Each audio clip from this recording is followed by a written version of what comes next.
ഇതൊരു എക്സ്ക്ലൂസീവാണ്. Channel subscribe ചെയ്യുമല്ലോ. ഞെട്ടിക്കുന്ന വിവരങ്ങളാണ് കേരള ബ്ലാസ്റ്റേഴ്സിൻ്റെ ക്യാമ്പിൽ നിന്നും ലഭിക്കുന്നത്. ബ്ലാസ്റ്റേഴ്സ് ഫാൻസിൻ്റെ പ്രിയങ്കരനായ ഒരു താരം ഒടുവിൽ മടങ്ങിയെത്തുന്നു.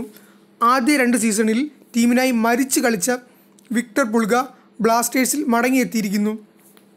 നേരത്തെ ഇന്ന് മഞ്ഞപ്പട തങ്ങളുടെ ഇൻസ്റ്റഗ്രാമിൽ വഴി പുൾഗയുടെ ചിത്രം പുറത്തുവിട്ടപ്പോഴാണ് അഭ്യൂഹങ്ങൾക്കും തുടക്കമാകുന്നത്.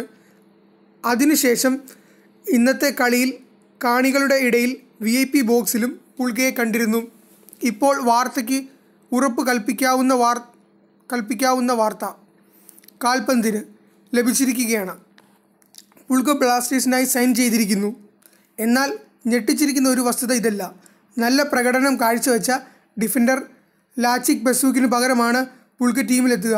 അതിനാലാണ് ഇന്ന് ലാച്ചിക് ബസൂക്ക് സെബിൽ ബെഞ്ചിൽ പോലും ഇല്ലാതിരുന്നത് എന്ന് കരുതണം. മറ്റൊരു വാർത്ത കൂടി വരുന്നത് എന്തെന്നാൽ ബ്ലാസ്റ്റേഴ്സിൻ്റെ മുൻ താരം ഗുർവീന്ദർ സിംഗും ടീമിൽ നിന്നും മടങ്ങിയെത്തി എന്നതാണ്. എന്തായാലും ഈ ഞെട്ടിക്കുന്ന വാർത്തകൾ ഒഫീഷ്യൽ പേജിൽ വരാൻ നമുക്ക് കാത്തിരിക്കാം.